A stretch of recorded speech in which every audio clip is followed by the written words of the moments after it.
చైత్ర గారు వెళ్ళమంటారా? వెయిట్ చే. ఎప్పటిదాకా? ఈవినింగ్ దాకా. ఏ ప్రాబ్లమా? పడుకుంటాను, ఇక్కడే పడుకుంటాను. మీకేమైనా ప్రాబ్లమా? ఆర్గానిక్ ప్రొడక్ట్స్కి ఇండియాలోనే కాదు ఫారిన్ మార్కెట్స్లో కూడా మంచి డిమాండ్ ఉంది. మన కంపెనీ కూడా ఎక్స్పోర్ట్ స్టార్ట్ చేస్తే బాగుంటుందని నా అభిప్రాయం సార్. నువ్వేమంటావు చైత్ర? మీరు కంపెనీ స్టార్ట్ చేసింది ఇక్కడ రైతుల కోసం, ఈ నేల కోసం సార్. ఇప్పుడు ఎక్స్పోర్ట్ స్టార్ట్ చేస్తే మన బిజినెస్ ఎక్స్పాండ్ అవుతుంది, కానీ బిజినెస్ గానే మిగిలిపోతుందేమో అనిపిస్తుంది సార్. ఎక్స్పోర్ట్ స్టార్ట్ చేస్తే రైతులకు ఇంకా మంచి రేట్ ఇవ్వచ్చు కదా సార్. రైతులకి మంచి రేట్ ఇవ్వడం ఎంత ముఖ్యమో ఇక్కడ జనాలకి మంచి ఆహారం ఇవ్వడం కూడా అంతే ముఖ్యం. ఎగ్జాక్ట్లీ సార్, మా మనసులో ఉన్నదే మీరు చెప్పారు. Thank you.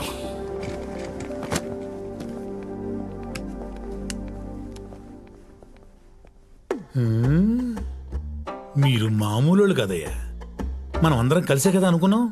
ఇప్పుడు ఆయన మాట్లాడగానే రూట్ మార్చేశారు. నువ్వు మాత్రం అందరి అభిప్రాయాన్ని నీ అభిప్రాయంలాగా చెప్పలేదా? సర్లే, రేపు ఆయన సీఈఓగా ఎవరి పేరు అనౌన్స్ చేసినా గొడవ చేయకుండా సపోర్ట్ చేసి ఎవరి షేరు వాళ్ళు తీసేసుకుందాం. ఆయన ఖచ్చితంగా మనలో ఎవరినో ఒకరిని సీఈఓని చేస్తాడంటారా? ఆయనకు వేరే ఆప్షనే లేదు. అయినా ఆయనకి మనకంటే మంచి పని వాళ్ళు ఎవరు దొరుకుతారు?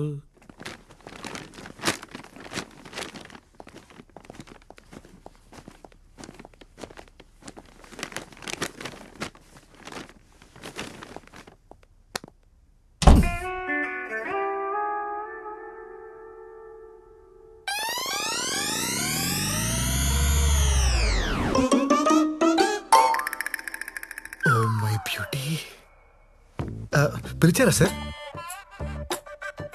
లేదే. Okay sir. ఎలాగో వచ్చావు కదా, బాటిల్ ఓపెన్ చేయి. భలే తీసావే. మందు బాగా అలవాటా? అయ్యో అదేం లేదండి, అప్పుడప్పుడు డిగ్రీలో ఫెయిల్ అయ్యాననే బాధలో తాగుతుంటాను. అదేంటో సార్, ఈ మధ్య నా బాధ రోజు వచ్చేస్తుంది. డిగ్రీలో ఫెయిల్ అయితే బాధపడకూడదు భీష్మ, లైఫ్ లో ఫెయిల్ అయితే బాధపడాలి. రా కూర్చో. అయ్యో మీ ముందా? రోజు కారులో నా పక్కనే కూర్చుంటావు కదా. లాజిక్కే సార్, లాజిక్.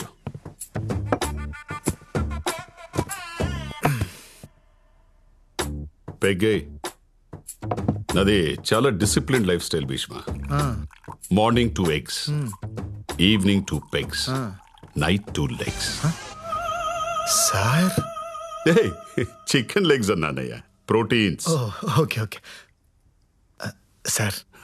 నువ్వే వద్దులేండి సార్, నేను మందు తాగితే నాకు మీమ్స్ వస్తాయి. అవునా? వేసి చెప్పు.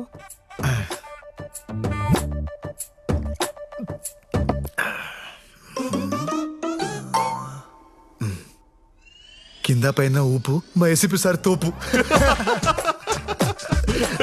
బాగుందయ్యా, ఇంకోటి చెప్పు. 1 minute సార్, ఐస్ క్యూబ్స్ తీసుకురా తీసుకురా వెళ్ళు.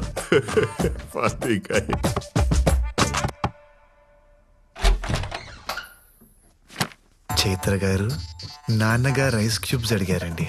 ఎక్కడున్నాయి? నా జేబులో ఉన్నాయి, దా తీసుకో. జేబు? ఏ జేబు? రే, ఐస్ క్యూబ్స్ ఎక్కడ ఉంటారా? ఫ్రిడ్జ్ లో కదా. హలో,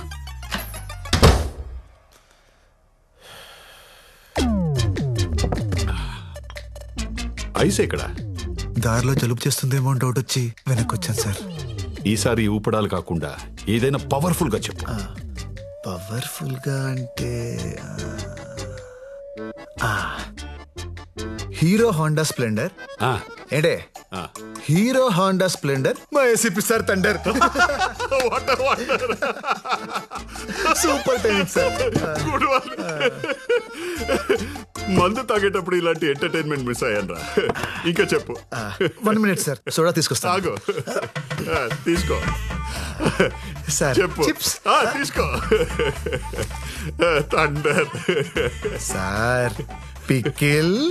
నువ్వు వెళ్ళడానికి డిసైడ్ అయ్యావు కదా, దొంగ. హలో. ఓకే. మరేమో ఏంటి? నాన్నగారు మందులోకి పికిల్ కావాలన్నారు. ఎక్కడా అని. ఏంట్రా నీ ప్రాబ్లము? సారే అడిగారు. నాన్న ఐస్ క్యూబ్స్ వాడరు, పిక్కలు తినరు. ఇంకొకసారి ఆయన పేరు చెప్పి డిస్టర్బ్ చేస్తే గన్ నోట్లో పెట్టి కాల్ చేస్తా. నీ లవ్ స్టోరీ ఎంతవరకు వచ్చిందిరా? ఖచ్చితంగా ఒకేపోతుందన్న. కానీ పాపం ఆ జేపీ అంకుల్ పరిస్థితి తలుచుకుంటేనే జాలేస్తుంది. జేపియా? వాడికేమైంది? నన్ను ఏసీపీ దగ్గర జాయిన్ చేశాడు కదా, ఆయన కూతురే నాన్న ఈ అమ్మాయి. నైస్.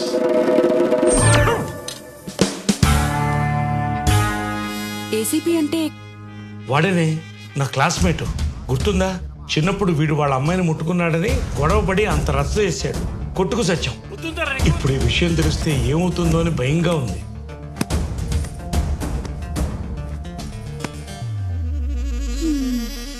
భూమి గుండ్రంగా తిరిగినట్టు వీడేంటండి తిరిగి తిరిగి మళ్ళీ మొదటి అమ్మాయి దగ్గరికే వచ్చాగాడు? అసలు వీడిని అనాలే, వద్దు అంటుంటే తీసుకెళ్ళి ఆ దేవాగడి దగ్గర పెట్టాడు. ఒరేయ్, కూల్గా ఏం జరిగిందో చెప్పరా. వీడు దేవాగడి కూతుర్ని లవ్ చేస్తున్నాడు రా.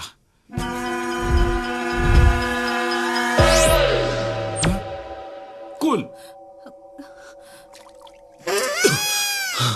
Today we all are here to discuss about what should be the future of Indian farming. అది కెమికల్ ఫార్మింగ్ లేదా ఆర్గానిక్ ఫార్మింగ్? ఈ విషయంపై మాట్లాడడానికి ఈ రోజు మన ముందున్నారు field science MD mister Raghavan garu, అలాగే భీష్మ ఆర్గానిక్స్ ఎండి శ్రీ భీష్మ గారు. ఈ రోజు వారి మాటల్లో chemical farming and organic farming కి సంబంధించిన ఎన్నో ఇంట్రెస్టింగ్ విషయాలను తెలుసుకుందాం. హే పర్విల్ భయ్యా, నువ్వేంటి ఇక్కడ? ఆ విషయం నేను అడగలరా? ఆయన నువ్వేంటి ఇక్కడ? షో కోసం వచ్చా? షో కోసం నేను ఎందుకు వస్తాను భయ్యా, ఆ అమ్మాయి కోసం వచ్చాను. బాగుంది కదా భయ్యా? నువ్వు ఈ విత్తనాలు చల్లడం ఆపవారా? నువ్వు చేసిన పనికి నా జాబ్ పోయి నా క్వాలిఫికేషన్ కంటే తక్కువ నేను జాబ్ తీసుకొని ఫీల్డ్ సైన్స్ కంపెనీలో జాయిన్ అయ్యా. ఏం పంట వేసావు పెద్దనా? మిర్చి వేశానయ్యా. ఎరువులు వేసావా లేక దేవుడి మీద భారం వేసావా? మీ కంపెనీ ఎరువే వాడానయ్యా. చేతి నిండా పంట వచ్చింది, చాలా సంతోషం అయ్యా. మనం ఏం చేసినా రైతుల సంతోషం గురించే కదా భీష్మ గారు, ఇంతకంటే ఏం కావాలి? సంతోషం అంటే మనం కట్టుకునే బట్టల్లోనో నోట్ల కట్టల్లోనో ఉండదు. సంతోషం అంటే ఆరోగ్యం. సంతోషం అంటే మన తరాల్ని చూడడం. ఎంతకాలం మొక్కలకి మందు కొట్టి ఆరోగ్యాన్ని తాకట్టు పెట్టి ప్రకృతిని నాశనం చేస్తాం. మీరు మంచి మాటకారి సార్. ఇలాంటి మాటలు చెప్పే కదా కొన్ని వేల మంది రైతుల్ని మార్చేశారు. ఇప్పటికే జాంబియా, ఇథియోపియా లాంటి 10 దేశాలు ఆకలి చావులు చేస్తున్నాయి. అక్కడ స్విగ్గీ లేదా? డబ్బులు లేవు. పెరుగుతున్న జనాభా ప్రకారం 2050కి దేశంలో పండించే పంట కేవలం 40% ప్రజలకే కడుపు నింపగలదు. దీన్ని తట్టుకోవాలంటే కొత్త జెనెటిక్ చేంజెస్ రావాలి. అడ్వాన్స్ కెమికల్స్ రైతులకి అందుబాటులోకి రావాలి. ఇవి పట్టించుకోకుండా ఆర్గానిక్, ఆనందం అంటూ ఈ చందమామ కథలు చెప్తారేంటి సార్? ఆర్గానిక్ ఫార్మింగ్ అనేది పాత పద్ధతి, మీకులా పాత పద్ధతి. అసలు sir sir sir sir sir మీరు మీ కంపెనీ వాళ్ళు తప్ప, నేను చెప్పింది తప్పని ఇక్కడున్న ఒక్కళ్ళని మాట్లాడమనండి. మీ ఆర్గానిక్ ఫార్మింగ్ గురించి అందరికీ తెలుసని నమ్ముతా.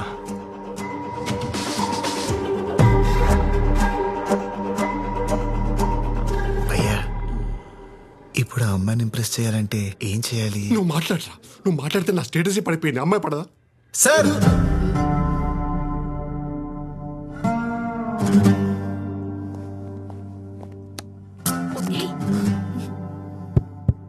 Check check. ఏంటి ఇప్పుడు పాట పాడతాడా?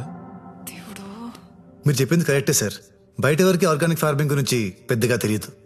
జాంబియా, ఇథియోపియా లాంటి దేశాల్లో ఆకలి చావులతో చేస్తున్నారనే విషయం కూడా చాలా మందికి తెలియదు సార్. సార్, మీరు కెమికల్స్ ద్వారా ప్రొడక్షన్ పెంచాలని చూస్తున్నారు కదా, మరి మీరెందుకు ఆ దేశాల్లో కంపెనీని స్టార్ట్ చేయలేదు? ఆకలి చావులు ఉండే వాళ్ళని కాపాడు ఉండేవాళ్ళు కదా. కానీ మీరు చేయరు. ఎందుకో చెప్పనా? దానికి 2 కారణాలు. ఒకటి డబ్బు, అవి పూర్ కంట్రీస్, అక్కడ మీరు డబ్బు చేసుకోలేరు. రెండోది మట్టి, మన దేశంలో ఉన్న సారవంతమైన మట్టి ఆ దేశాల్లో లేదు. సార్, మట్టి సరిగ్గా లేనప్పుడు ఎన్ని ప్రొడక్ట్స్ వాడితే ఏంటి? ఎందుకంటే మొక్క పెరిగేది మట్టిలో, మీ ప్రొడక్ట్స్ లో కాదు. యాక్చువల్లీ సార్, మీరు మాట్లాడమన్నారు, మాట్లాడుతుంటే డిస్టర్బ్ చేస్తున్నారు. మీరు దేవుడిని నమ్ముతారా? చెప్పండి సార్. అర్రే, టెక్నాలజీ ఇంత పెరిగినా ఇంకా పాత దేవుణ్ణి నమ్ముతున్నారా? మరి పాతకాలం నుంచి ఆర్గానిక్ ఫార్మింగ్ చేస్తే తప్పేంటి సార్?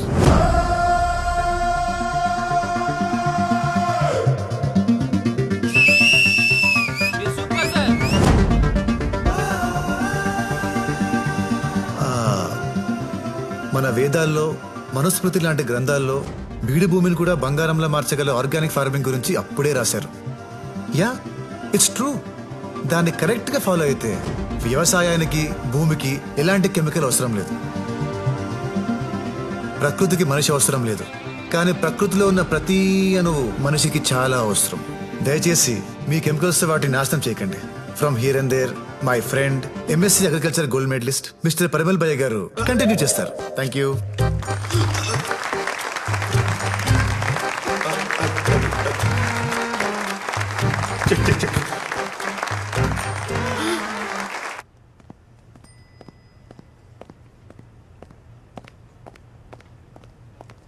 భీష్మ, నీకు ఆర్గానిక్ ఫార్మింగ్ గురించి ఎలా తెలుసు? ఆ రోజు మీరు బుక్స్ ఇచ్చారు కదా, సో చదివేశాను. అన్ని బుక్స్ చదివావా? దేనికి? అంటే మీకు ఆ సబ్జెక్ట్ ఇష్టమని. ఓ, నాకు ఇష్టం కాబట్టి నన్ను ఇంప్రెస్ చేయడానికి నేర్చుకున్నా, అంతేనా? అయ్యో, అలా ఏం లేదండి. లవ్ చేస్తున్నావా?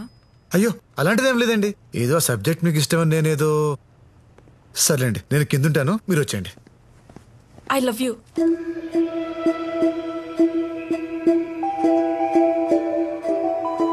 I love you.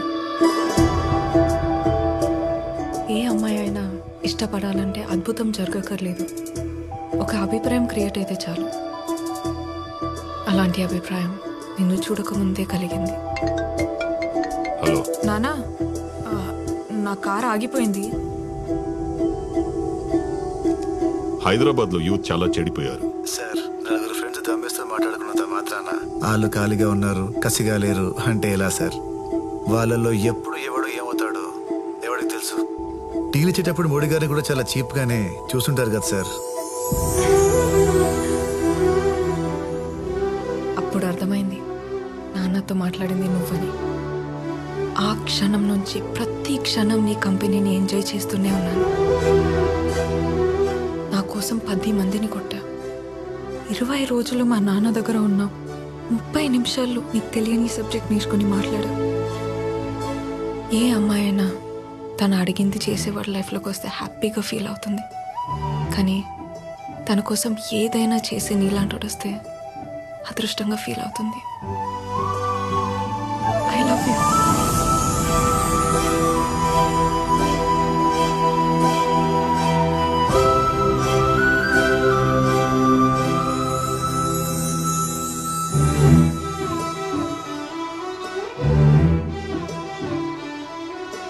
వదలవా? లైఫ్ లాంగ్ వదలను.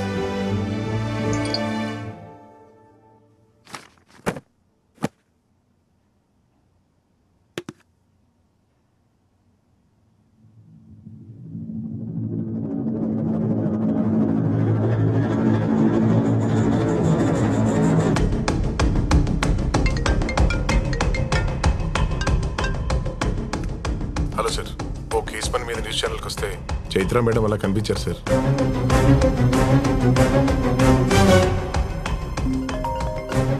వీడు ఫోన్ చేస్తాడేంటి? అమ్మో, నేను ఎత్తాను.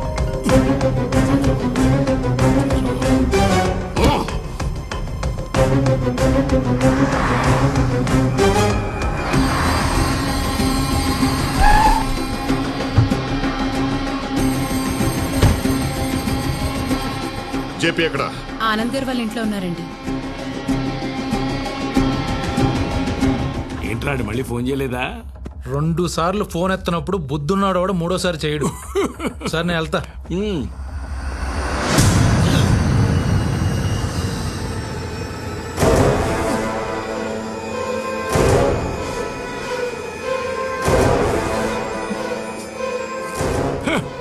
ఏమిట్రా అక్కడ ఆగిపోయావు?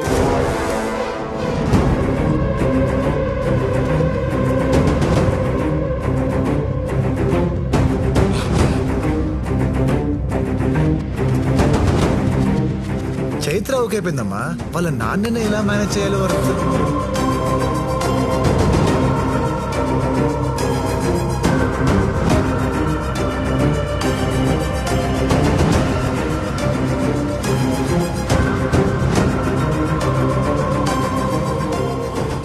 చిన్నప్పుడు నా కూతురు జోలికొస్తే తిట్టానని పగపట్టి నీ కొడుకుని నా కూతురు మీదకి పంపావా? ఇదంతా నువ్వు ఎగ్జిక్యూట్ చేస్తున్నావా చెప్పి? అది కదా నా మాట. వాడి మొహం చూస్తేనే నాకు నచ్చదు. అలాంటిది వాడి కొడుకుని నా అల్లుడుగా చేసుకుంటానని ఎలా అనుకున్నావు? సార్, చిన్నప్పుడు ఏం జరిగిందో నాకు గుర్తులేదు, కానీ చైత్ర అంటే నిజంగా నాకు చాలా ఇష్టం సార్. ఏంటో ఏంటో చాలా ఇష్టం. నువ్వేంటి, నీ బతుకేంటి? ఆనందం అంటే నచ్చినట్టుండడం అని, ఏది సాధించకుండా ఖాళీగా మిగిలిపోయిన వేస్ట్ రా వీడు. వీడి కడుపున పుట్టిన వేస్ట్ వి నువ్వు. రే, ఏంట్రా చూపు? నా కూతురు కావాల్సి వచ్చిందా? తన రేంజ్ ఏంటో తెలుసారా నీకు? ఏసీపీ కూతురు అయింది కూడా ఏ రికమెండేషన్ లేకుండా భీష్మ ఆర్గానిక్స్ కంపెనీలో టాప్ పొజిషన్లో ఉంది. She's an independent woman. నువ్వు డిగ్రీ కూడా పాస్ అవ్వని పొరంబోకు. అది పని చేసే కంపెనీలో వాచ్మెన్ గా కూడా పనికిరావు నువ్వు. నీకెందుకు రా? అబ్బా, ఏమన్నావు? వాడు వాచ్మ్యాన్ గా పనికిరాడా? వాచ్మ్యాన్ గా పనిచేయాల్సిన కర్మ వాడికేంట్రా? ఆ కంపెనీ వారసుడే వాడైతే.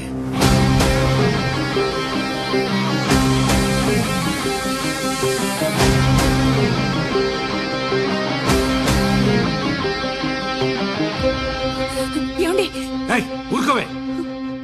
వాడికి మాట్లాడకుండా పెంచుతానని పెద్ద ఆయనకి మాట ఇచ్చాను. ఈ రోజు ఎవడో వచ్చి ఏదేదో మాట్లాడుతుంటే నేను ఊరుకోలేను. ఏంటి వాడి బతుకెంత? నీ కూతురు ఆఫ్టర్ ఆల్ ఆ కంపెనీలో ఉద్యోగం చేస్తున్నందుకు అంత గర్వంగా ఫీల్ అయిపోతున్నావే? ఆ కంపెనీకి కాబోయే సీఈఓ రావాడు. Bhishma organic company chairman Bhishma గారి ఒక్కగానొక్క మనవడు.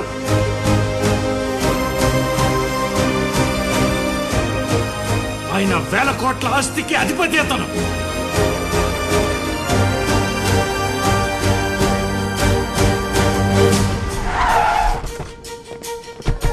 సార్, అంత పెద్ద కంపెనీకి కాబోయే సీఈఓ మీరు ఎలా ఫీల్ అవుతున్నారు సార్?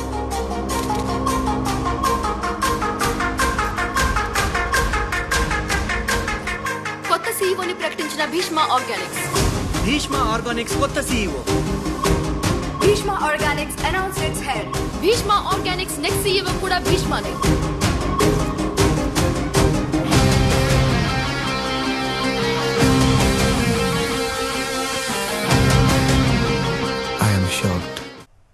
ఈ భీష్మనే ఆ భీష్మకి నిజమైన వారసుడా? అవును అనిపిస్తే మా వీడియోని లైక్ చేయండి, కాదు అనిపిస్తే కమెంట్ చేయండి. చూస్తూనే ఉండండి, మా ఛానల్ ని సబ్స్క్రైబ్ చేస్తూనే ఉండండి. పోలికలన్నీ గిట్ల కనిపిస్తుంటే ఇంకా అవునంటారా కాదంటారా అడుగుతారేంటి బాబు? అచ్చం తాతగారి నోట్లోంచి ఊడి పడ్డట్టే ఉన్నారు. ఈ ప్రపంచానికి కావాల్సింది పోలికలు కాదు ప్రమీల, ప్రూఫ్స్. అసలు ఆయన ఫస్ట్ టైం చూసినప్పుడే లోపలేవో వైబ్రేషన్స్. రక్త సంబంధం అంటే ఇదేనేమో.